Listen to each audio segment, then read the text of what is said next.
ఈ క్వశ్చన్ అనేది RPF SA examination లో రీసెంట్ గా జరిగిన ఎగ్జామినేషన్ లో అడగడం అయితే జరిగింది. ఒకసారి క్వశ్చన్ ఏంటో చూద్దామండి.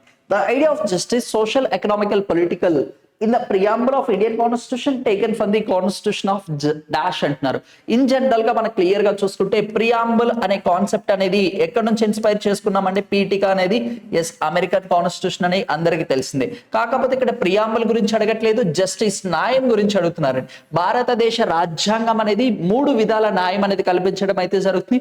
సోషల్, ఎకనామికల్, పొలిటికల్ సామాజిక, ఆర్థిక అండ్ రాజకీయ పరమైన న్యాయం అనేది కల్పించడం అయితే జరుగుతుంది. ఆ కాన్సెప్ట్ అనేది మనం ఎక్కడి నుంచి ఇన్స్పైర్ చేసుకున్నామంటే రష్యన్ కాన్స్టిట్యూషన్ నుంచి ఆర్ యుఎస్ఎస్ఆర్ కాన్స్టిట్యూషన్ నుంచి మనం ఇన్స్పైర్ చేసుకోవడం అయితే జరిగింది. అండ్ రిమైనింగ్ ఆప్షన్స్ చూసుకుంటే మనకి ఫ్రాన్స్ నుంచి వచ్చేసి లిబర్టీ అండ్ రిపబ్లిక్ అనే కాన్సెప్ట్ వచ్చేసి మనకి ఫ్రాన్స్ నుంచి మనం ఇన్స్పైర్ చేసుకోవడం అయితే జరిగింది. లాంగ్వేజ్ ఆఫ్ ప్రియాంబుల్ అంటే మనకి ఆస్ట్రేలియన్ కాన్స్టిట్యూషన్ నుంచి ఇన్స్పైర్ చేసుకోవడం అయితే జరిగింది. ప్రియాంబుల్ అంటే ఓన్లీ ప్రియాంబుల్ అడిగితే అమెరికన్ కాన్స్టిట్యూషన్ నుంచి ఇన్స్పైర్ చేసుకోవడం అయితే జరిగింది.